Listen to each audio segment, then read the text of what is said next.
Amém. Só puxar aqui.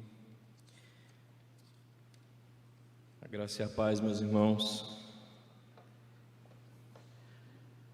Na hora que eu olhei o Jânio, deu vontade de eu rir um pouco, porque Dia dos Pais é dia especial, né?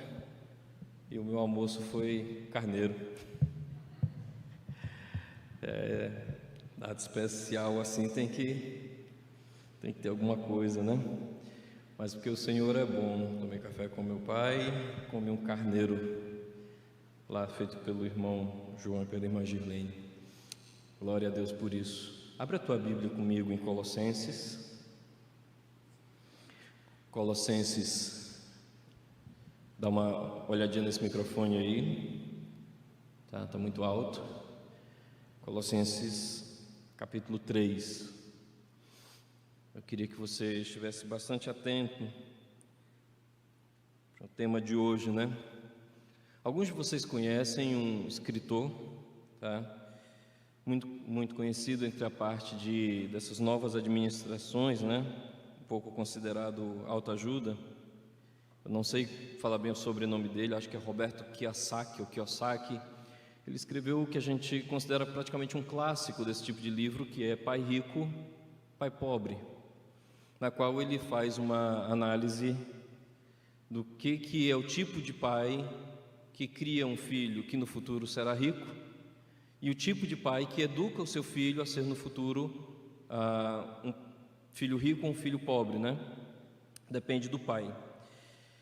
E aí então o tema do nosso texto de hoje, o tema da nossa mensagem será Pai para o futuro e Pai para a eternidade. Nós temos um Pai da eternidade, mas a pergunta que eu quero fazer hoje para você é se você, especialmente é uma palavra para os pais, deseja ser um pai para a eternidade. Existe uma diferença enorme entre homens que estragam as suas gerações e homens que cultivam as suas gerações. Esse material aqui, o trabalho de hoje, né, a nossa mensagem de hoje, ela é importante também para você, mulher, para pensar o tipo de homem que você quer, o tipo de filho que você quer criar e as relações que você vai ter com o que é desejável em um homem de Deus. Então, vamos aqui para Colossenses. Todo mundo aqui já deve ter ouvido falar sobre o livro de Colossenses. O Colossenses é um livro do apóstolo Paulo.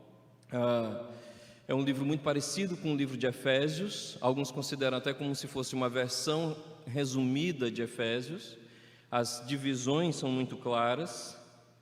Só que há um diferencial em Colossenses. Colossenses é um livro escrito com um propósito muito claro de rebater algumas filosofias que estavam entrando na igreja, que depois vão ser consideradas parte de um movimento chamado movimento gnóstico, que acreditava que com teus próprios esforços, inteligência e um certo conhecimento especial, né, você poderia chegar até a revelação, e que não necessariamente teria que ser somente a partir de Cristo, ou podia ser com Cristo e outra coisa, que é uma das coisas que lutamos sempre enquanto igreja, queremos sempre adicionar a Jesus alguma outra coisa, Cristo e uma oração de poder, Cristo e algum outro tipo de livro.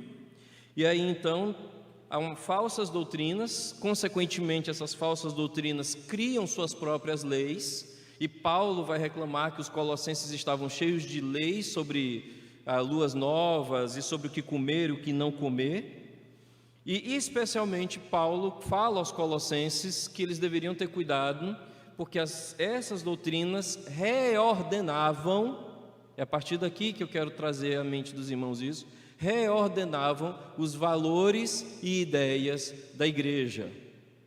Para mim essa palavra reordenavam aqui, ela vem junto com a outra palavra básica de Colossenses, que é preeminência. Em outras palavras, significa que na ordem de valores da nossa vida, Cristo deve estar em primeiro lugar. E toda doutrina que se opõe a Cristo, a primeira coisa que ela faz é bagunçar com essa ordem. A primeira coisa que ela faz é pegar essa ordem e colocar de cabeça para baixo e começar a dizer que Cristo não é tão especial assim.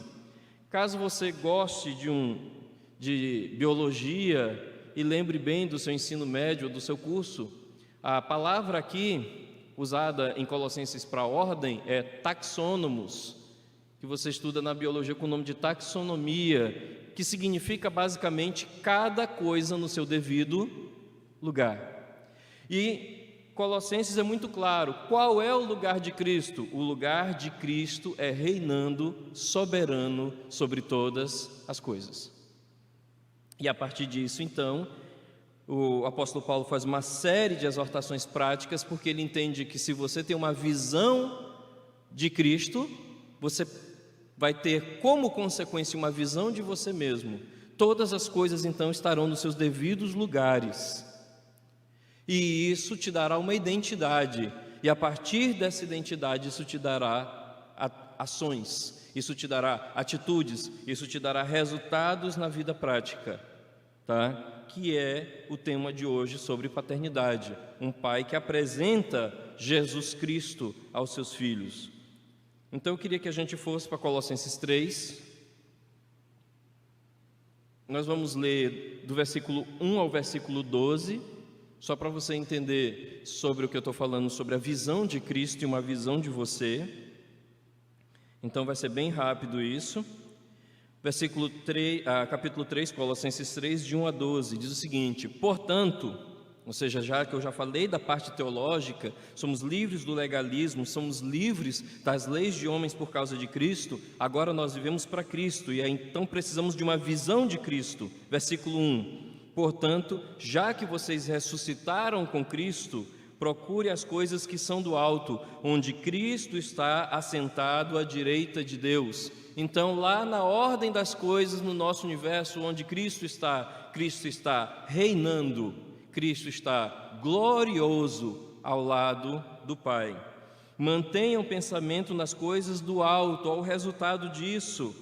Você quer as coisas na ordem correta, mantenha os pensamentos nas coisas do alto e não nas coisas terrenas. Agora uma visão de nossa, você olhou a Cristo, agora olhe para você, pois vocês morreram e agora a sua vida está escondida com Cristo em Deus.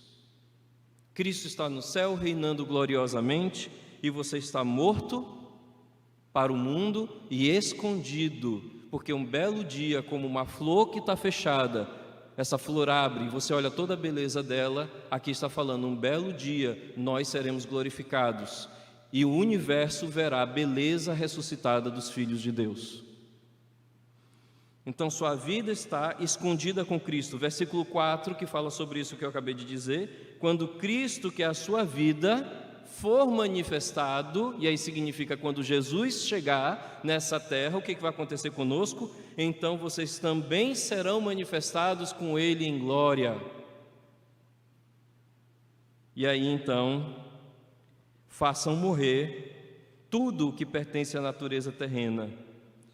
Uma visão de Cristo glorioso, uma visão de si escondido com Cristo, uma visão do futuro, nós participaremos da glória do Senhor, e uma visão do agora, assim façam morrer tudo que pertence à natureza terrena de vocês, imoralidade sexual, porque a ganância, idolatria, ele vai continuando, ele diz versículo 6, é por causa dessas coisas que vem a ira de Deus sobre os que vivem na desobediência, as quais vocês praticaram no passado, quando costumavam viver nelas, mas agora abandonem, não mintam uns aos outros. Versículo 10, se revistam do novo, tá? E vai até o versículo 12, portanto, como povo escolhido de Deus, santo e amado, revistam-se, coloquem a roupa de profunda compaixão, bondade, humildade, mansidão e paciência. E a partir desses versículos, do versículo 12, ele vai falar sobre como viver a partir do pensamento que Cristo está no céu reinando, nós estamos aqui escondidos esperando a manifestação dos filhos de Deus, Ele voltará, e como viver uns com os outros dessa forma. E aí ele diz então que nós devemos viver de 3 formas: viver em paz, versículo 15, que a paz de Cristo seja o juiz, Versículo 16, ele diz que devemos viver cheios da palavra de Deus. Habite ricamente em vocês a palavra de Cristo. Por quê? Porque se nós não tivermos a palavra de Cristo, as outras ideias, outras doutrinas, outras teorias vão nos tomar. E obedeçamos a palavra de Cristo, versículo 17, que diz que tudo quanto fizerem, seja em palavras ou em ação, façam em nome de Jesus Cristo, ou seja, vivam para Deus. A partir disso, então, ele se torna mais específico, e aí entramos no nosso versículo, que é um versículo bem pequeno, tá? Capítulo 3, versículo 21. Pais, não irritem os seus filhos, para que eles não desanimem. Pais, não irritem seus filhos, para que eles não desanimem. É tão difícil isso. Há algo na natureza humana que ama o poder, e poucas coisas são tão poderosas quanto ser um pai e uma mãe. Por isso que é tão fácil ser um pai abusivo, por isso que é tão fácil ser uma mãe abusiva.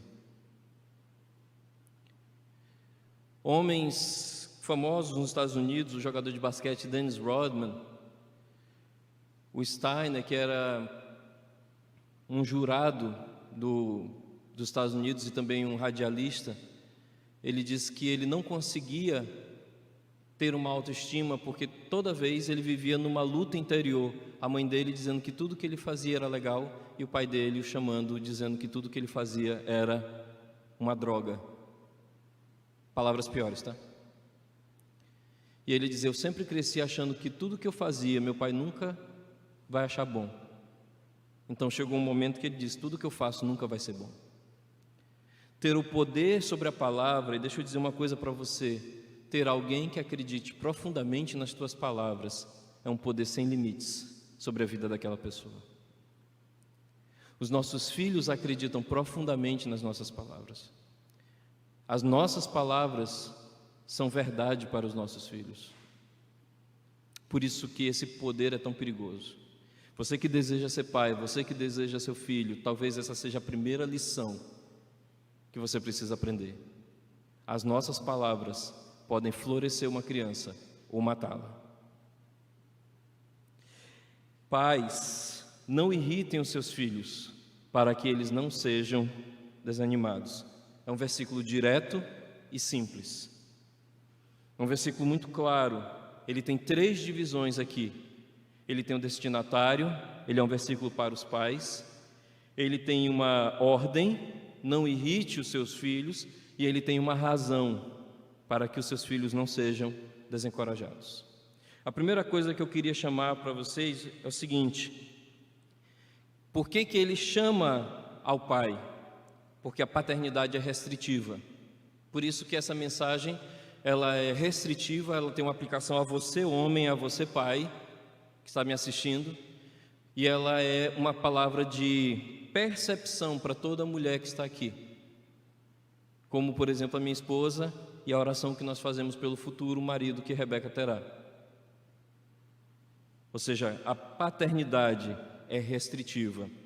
Como é que nós sabemos que a paternidade não é algo geral e dado ao bel prazer? A primeira coisa é que o próprio Deus declara claramente que Ele não é pai de todos.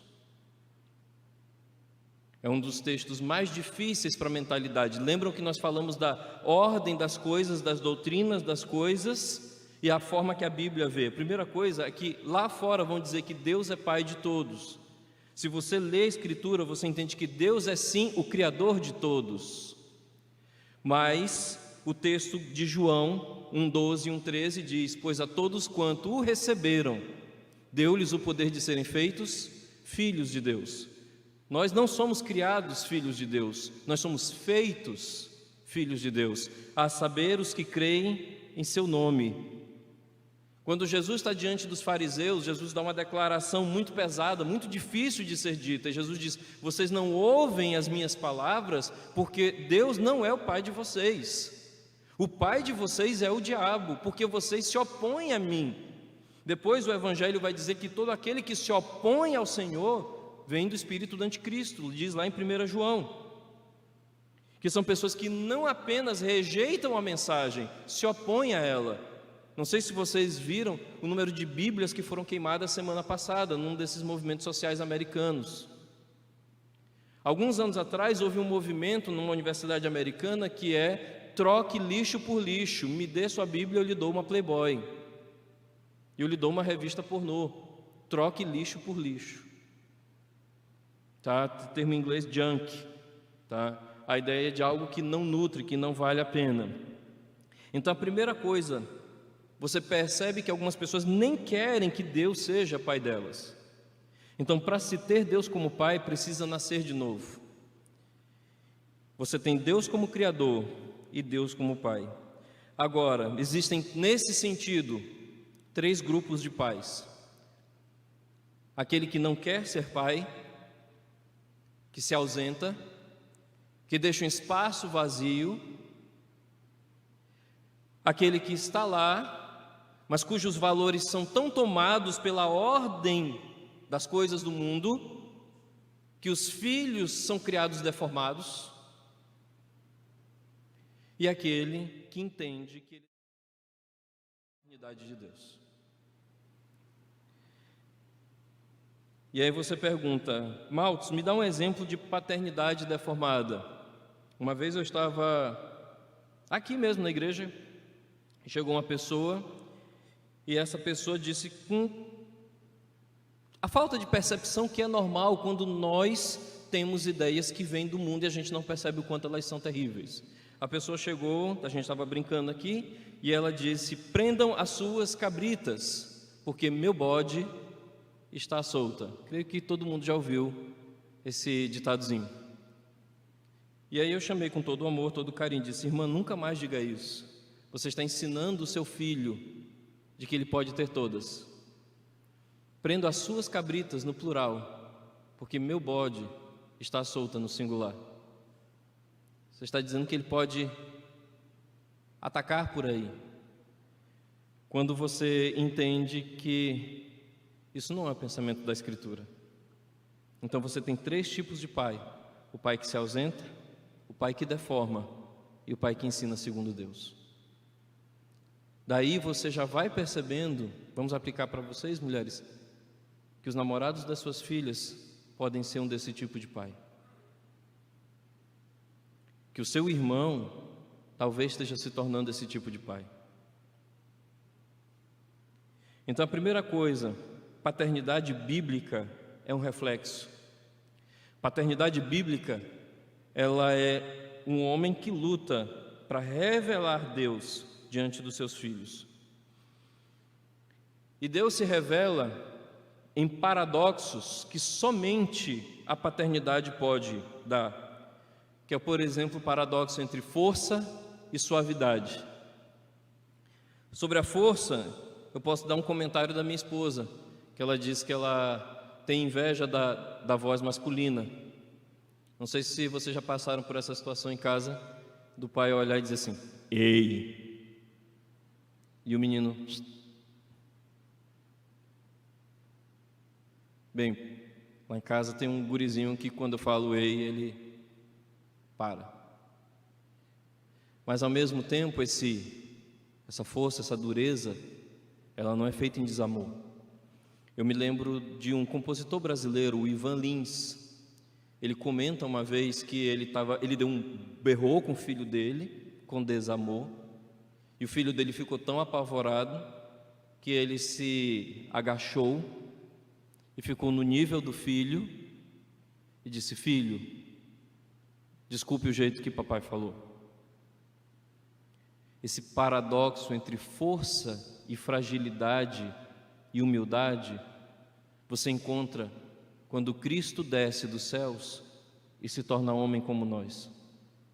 E a Escritura fala que aquele que tem o universo em suas mãos se fez semelhante a homem, se fez semelhante a um de nós, para que nós pudéssemos conhecê-lo em sua glória e em sua fragilidade. Não há nenhum momento da Escritura que não se apresente Jesus Cristo em sua glória e em sua fragilidade.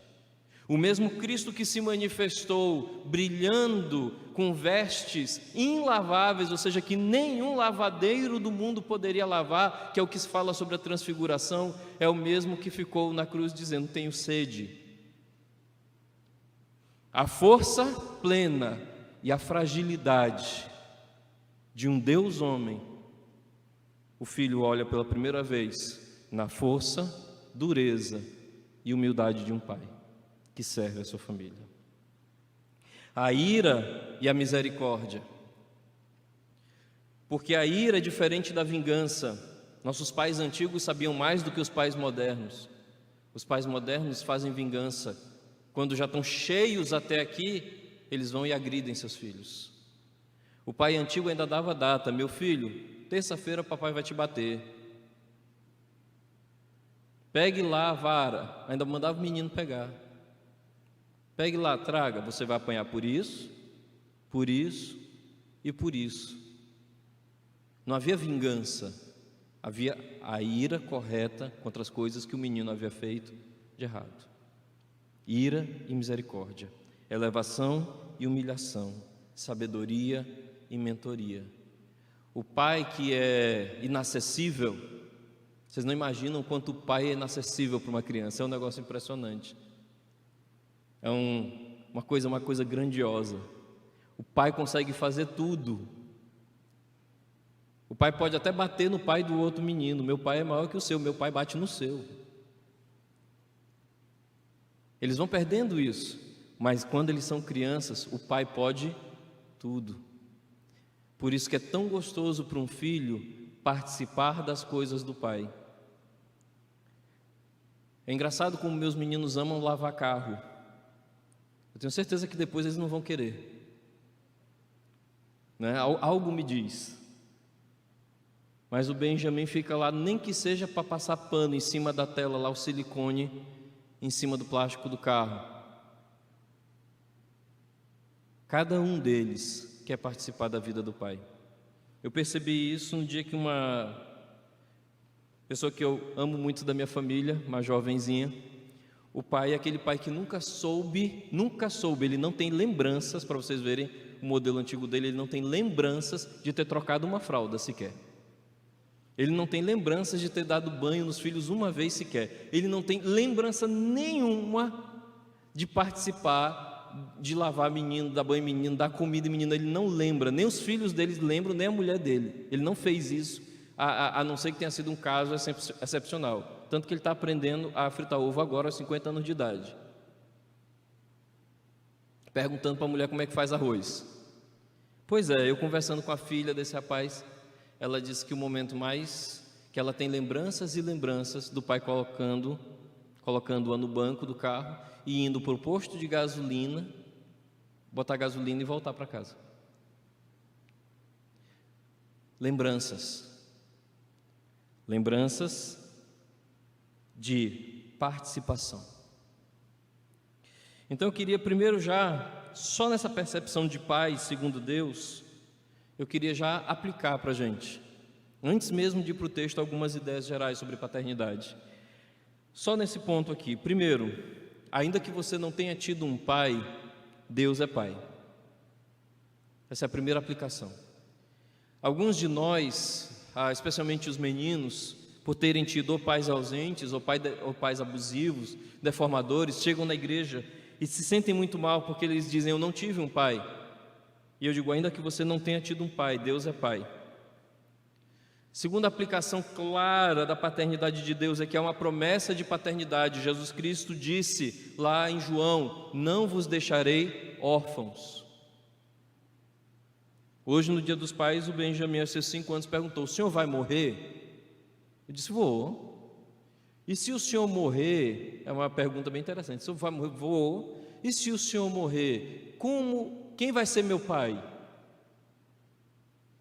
Eu disse: você não deixará de ter um pai. O Senhor é o nosso pai, meu e seu, e eu verei você depois, quando nós nos encontrarmos. Deus é o pai que nunca vai embora. Deus é o pai que nunca se ausenta. Então essa noite, a dor de não ter um pai na sua vida, você que está aqui, você que está assistindo em casa, ela pode ser transformada em alegria. Ela pode ser transformada no fato de você saber que o Senhor é o teu Pai. E essa necessidade de ver o Senhor como Pai glorioso me leva a uma outra aplicação. Um filho nunca deveria ver um pai bêbado. Vocês conseguem entender por quê, né? Porque toda imagem que ele tem gloriosa é jogada no chão. É doído pensar nisso, mas a primeira vez que o filho não reconhece o pai como grandioso é quando ele faz alguma vergonha por estar bêbado. Isso não é só experiência, não.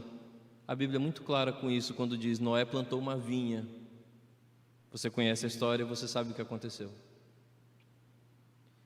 Pai, você deve sair daqui sabendo quem é o seu modelo.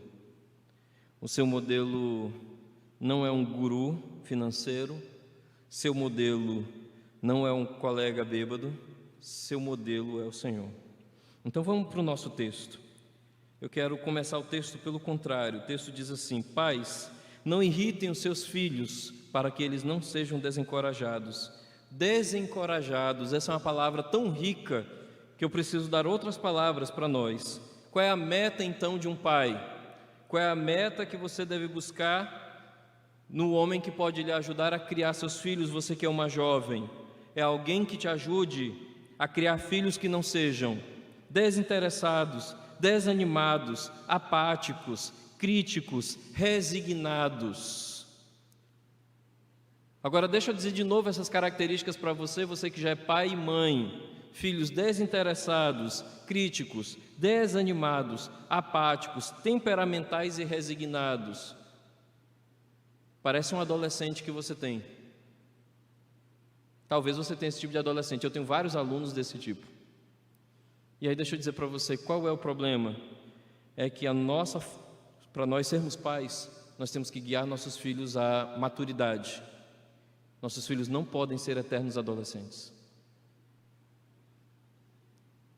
Não pode se criar filhos que aos 30 anos, aos 40 anos, tratam a vida com a mesma falta de energia que um adolescente entediado. Então, qual é a nossa meta? Nossa meta é o oposto: criar filhos confiantes, corajosos, felizes e esperançosos. E aonde entra o pai aqui? Aqui se divide o pai para o futuro e o pai para a eternidade. O pai, aqui ele tem que ser alguém que dê esperança em vez de desencorajamento, alegria em vez de desencorajamento, confiança e coragem. E bem aqui está a diferença, não entre o pai ausente, que não deu nenhuma dessas coisas, mas entre o pai deformado e o pai bíblico. É que pelo todo o nosso sistema, que não é apenas com a briga com o homem, mas é um sistema geral, vai dizer que o grande pai ensina o filho a ser autoconfiante. Mas deixa eu dizer uma coisa para vocês: cada vez que você ensina o seu filho a ser autoconfiante, você está entrando num problema seríssimo, que cresce cada vez mais. Pessoas jovens, narcisistas e que vão para o consultório com uma grande síndrome do impostor, achando que eles, sabendo no interior deles, que eles não são essa Coca-Cola toda, que eles não são isso tudo que papai e mamãe sempre disseram que eles eram. Alguns, quando descobrem que não são aquilo que papai e mamãe dizem, eles começam a mentir, eles começam a não mostrar as notas da escola. Eles começam a revelar essas coisas porque papai e mamãe ensinou que ele tinha que ser autoconfiante, que ele não poderia ter medo, que ele deveria ser dono do seu futuro, do seu destino. E aí então você percebe onde eu quero chegar.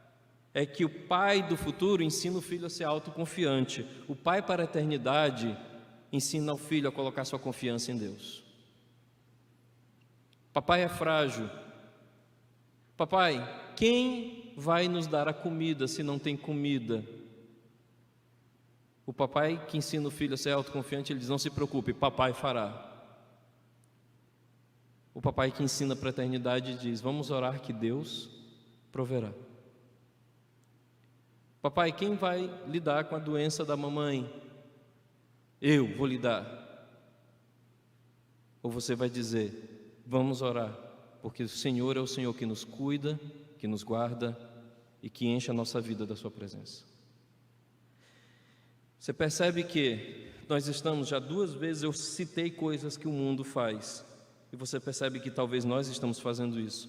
Nós estamos preparando nossos filhos para o futuro, mas talvez não estejamos preparando os nossos filhos para a eternidade. Nós estamos preparando os nossos filhos para acreditar em si mesmos, mas nós não estamos preparando os nossos filhos para acreditar em Deus. E eu digo uma coisa para você: por melhor pai que você seja, você pode estar construindo um castelo sobre a areia. Se a confiança do homem estar nele mesmo, ela pode ser uma linda confiança, baseada em todo o seu conhecimento, mas continuará sendo um castelo de areia. Uma outra coisa, se você ensina seu filho a ser alegre, feliz com a vida que ele tem, deixa eu dizer para você, existe uma alegria que mata. Existe uma alegria que desprepara para a vida.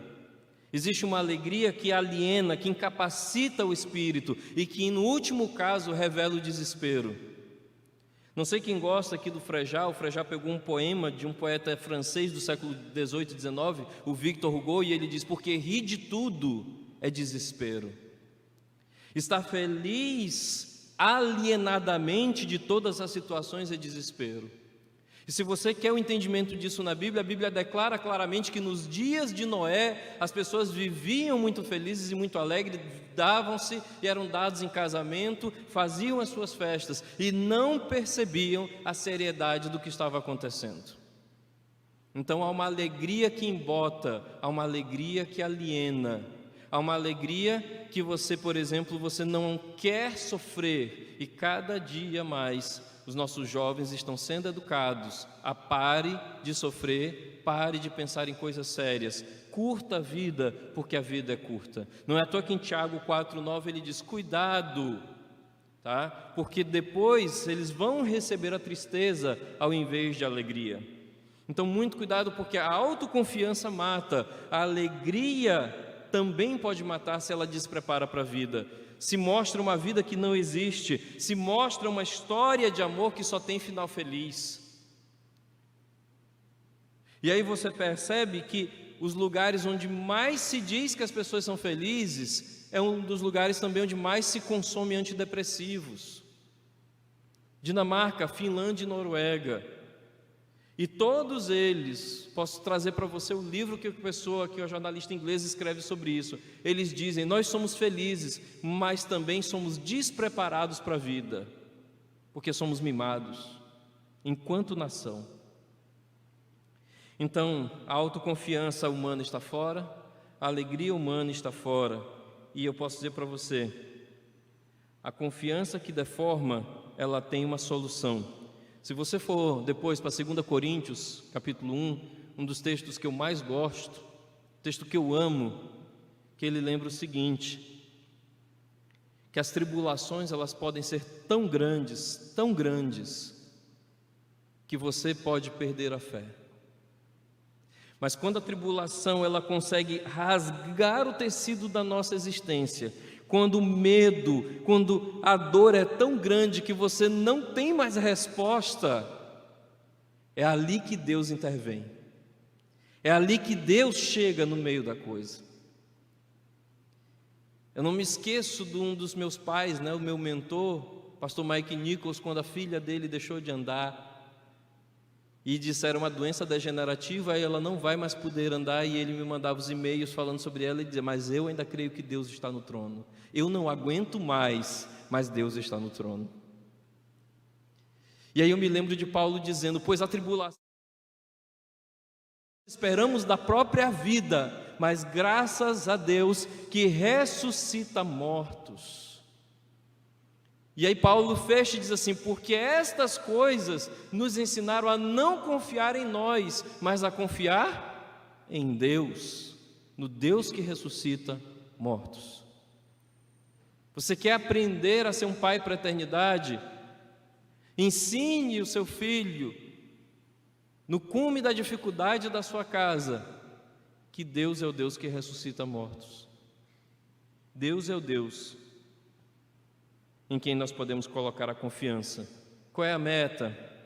A meta é nós sabermos daquela frase que é a frase básica pela Escritura: não temas, eu estou contigo.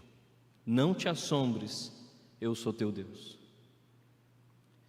Então, está aí como não ter o filho desanimado e também não narcisista, que acha que ele deve acreditar nele mesmo. Qual é o segundo ponto? Vamos lá. Irritem. Como se irrita o filho com o mau uso da autoridade legítima? Já comentei rápido sobre isso. Eu tenho 3 R's que eu costumo lembrar. Regra sem relacionamento gera rebeldia, especialmente com adolescentes. Você quer ver um adolescente irritado? É o pai ausente querendo cobrar, dizendo para ele: você é meu pai. Ele é capaz de levar bem no rosto uma latada do adolescente. E não é pouca não, diz assim: você não serviu nada, não tem uma lembrança sua da minha vida, você não é meu pai. O adolescente, ele tem coragem, a loucura adolescente de falar isso. Então, regra sem relacionamento gera rebeldia, porque as pessoas precisam de proximidade e de exemplo. E aí você, além de ensinar seu filho, que era o ponto primeiro da nossa mensagem, significa que seu filho não está apenas disposto a ser ensinado, seu filho quer observar você. E aí fica o faça o que eu digo, não faça o que eu faço. Qual é a meta do pai que quer apresentar o filho à eternidade? Estar satisfeito e contente em Deus. E aí tem uma coisa muito simples, que é, não sei se vocês já viram memes ou cartoons sobre isso, que as pessoas estão com celular, e a filha está com celular, e ela vira para a outra e diz assim: por que a tua filha lê e a minha filha não? Só que a outra mulher está com um livro, e a criança também está. E tem uma frase entre professores que diz: um pai que não lê não pode se espantar de ter filhos que não leem. Um pai que não é satisfeito em Deus não é de se espantar que os filhos também não encontrem satisfação em Deus.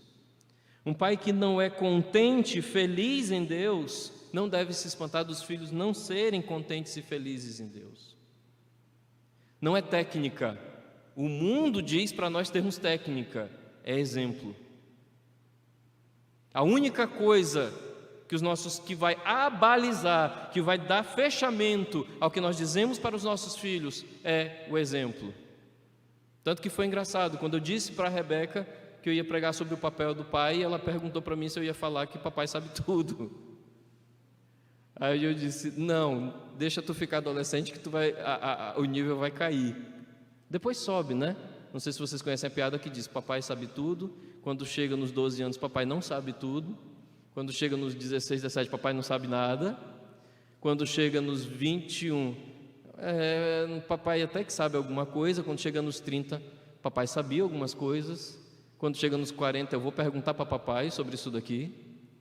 E quando chega nos 50, eu queria que papai estivesse aqui para a gente conversar e pensar sobre isso. Essa é a progressão. Eu sei que daqui a pouco papai não vai saber nada lá para a Rebeca, mas depois, quem sabe, a progressão acontece. A segunda coisa que irrita o filho, fora do mau exemplo, fora do exemplo incoerente, é a disciplina impulsiva e errática, que foi o que eu comentei já ainda agora.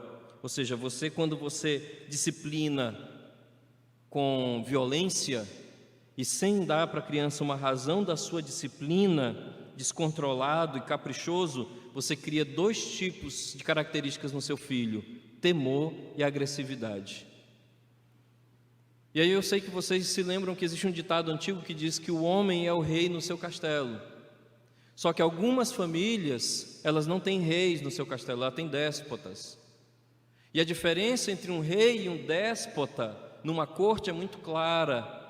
Quando um déspota entra, e vocês olham muito isso em série, em filme, dá para perceber legal essa nuance. Quando um déspota entra e se assenta no trono, as pessoas param até de respirar, porque elas não sabem o que Ele vai fazer. Elas têm medo da presença dEle. Existem pais que são déspotas, que quando eles chegam em casa, os filhos se escondem, a mulher não respira. Mas do outro lado, um rei, quando um rei entra, todo mundo fica tranquilo, porque o rei chegou, papai chegou, todo mundo pode dormir tranquilo. Papai vai fechar a casa, papai não vai deixar ladrão entrar. A segurança que se tem em se dormir, tá? Sabendo que você está sendo cuidado. Então, o pai bíblico, ele disciplina corretamente. O pai bíblico, ele educa pelo exemplo. E bem aqui, nosso terceiro ponto, né? Não irritem.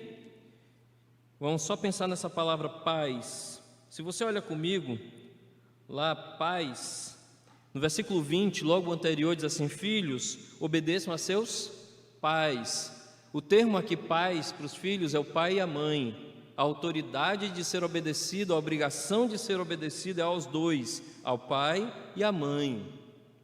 Mas quando fala, pai, não irrite seu filho, esse texto aqui está falando exatamente da presença do marido, do homem, porque é ele quem é responsável pela disciplina correta dos filhos.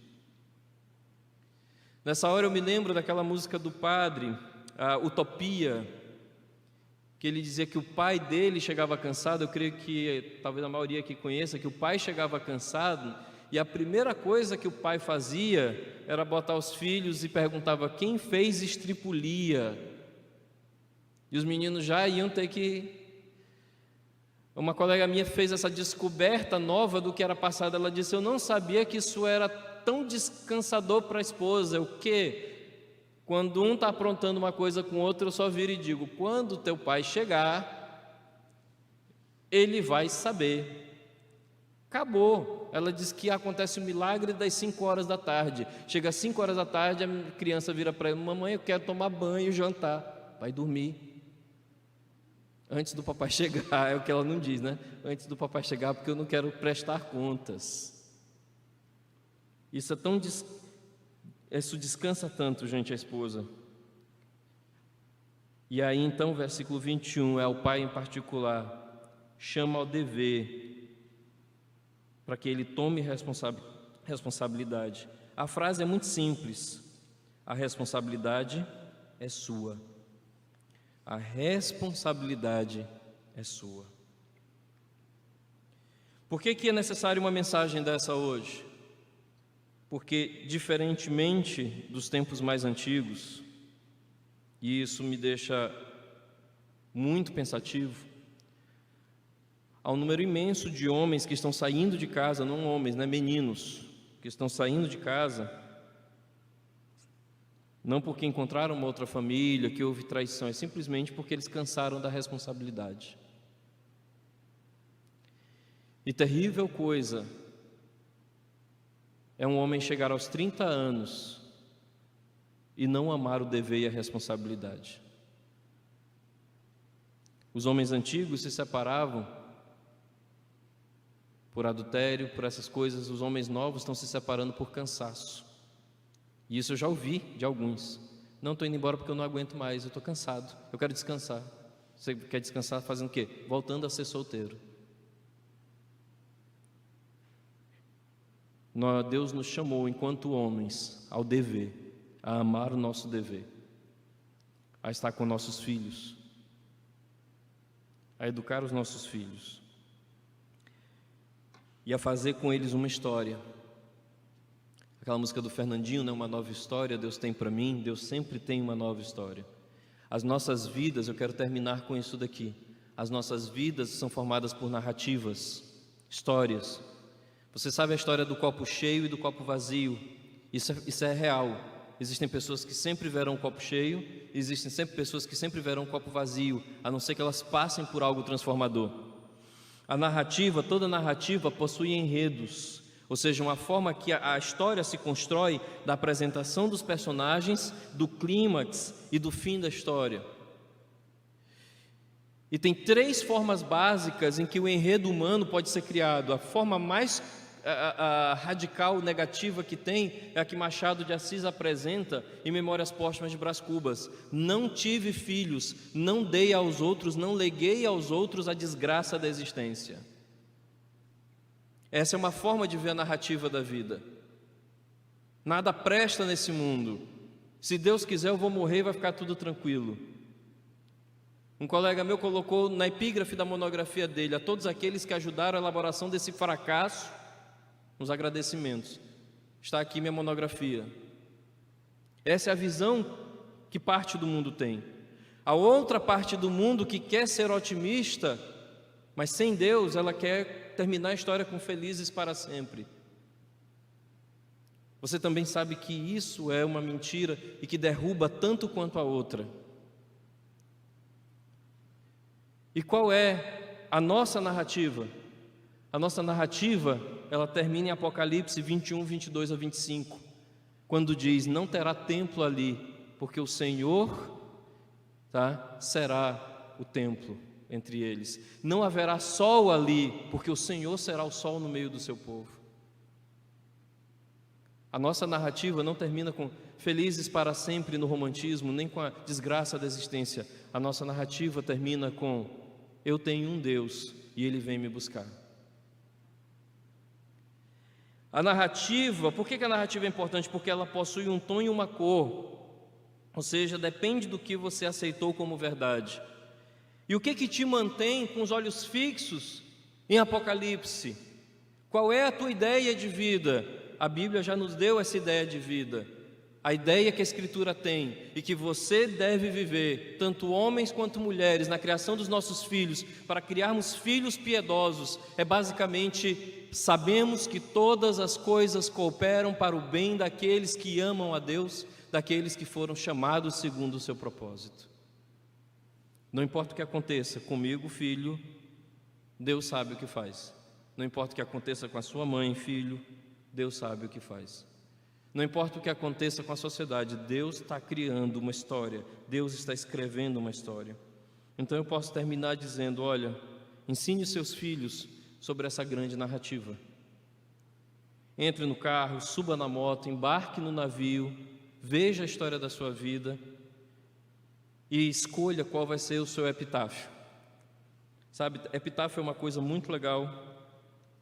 Algumas pessoas colocam epitáfios engraçados. Tem um pianista de jazz que ele diz que o dele vai ser Aqui Jazz, em vez de Aqui Jazz. Mas eu pergunto qual vai ser seu epitáfio. O da maioria das pessoas no mundo será: pagou o boleto e morreu, porque a vida se resumiu a pagar boletos. Eu gostaria que o meu epitáfio fosse: participou da história de Deus no mundo dos homens. Lembre-se, essa não é a tua história, essa não é a minha história. Deus está escrevendo a história dele e você é convidado a participar dela. Quando nós criamos filhos piedosos, nós estamos criando 100 anos de uma linhagem que está junto da história de Deus. 100 anos de piedade. Que Deus nos abençoe e nos dê a condição de ensinar os nossos filhos a ver Cristo exaltado, a nos ver como necessitados da graça e a nos preparar para viver piedosamente enquanto pais. Eu queria orar pelos pais que estão aqui e pelos pais que estão em casa. Você que está em casa, eu queria que, se você não quiser ficar em pé, eu queria que pelo menos você colocasse a mão no seu coração. E você que é pai que está aqui, se quiser ficar em pé, eu também lhe convido e coloque a mão sobre o seu peito, porque eu quero que você fisicamente também coloque aquela coisa de tomar o senso. É tarefa, é visão. E eu queria orar por você. Senhor Deus e Pai, nós temos uma tarefa muito séria, que é refletir o Teu caráter. Fazer com que os nossos filhos simplesmente aprendam que a alegria deles deve vir do Senhor que a força deles deve vir do Senhor, que a confiança deles deve vir do Senhor. E por vezes, Deus, nós que fomos ensinados de outro jeito, nós queremos achar que a confiança, que a alegria vem de nós. Nós queremos pedir a Ti que Tu sejas a nossa confiança, a nossa alegria, o nosso contentamento, o nosso regozijo. Cada pai que está aqui, Deus, eu oro que o Senhor sobre nós traga a alegria de saber que cumprimos mais um dia revelando o Teu caráter e fizemos aquilo que o Senhor nos deu a fazer. Que sobre nós, enquanto pais, hoje, daquilo que temos comemorado, se complete aquilo que é dito na Tua Escritura, que cheguemos a olhar a face do Senhor e que o Senhor possa dizer para nós, como está escrito: servo bom e fiel, foste fiel, entra no descanso, no gozo do Teu Senhor. Pai, em nome de Jesus, eu peço que o Senhor abra os nossos corações e as nossas mentes para amarmos o Senhor de uma forma que Tu reines soberanamente sobre os nossos corações. Assim nós oramos, te agradecendo, em nome de Jesus. Amém.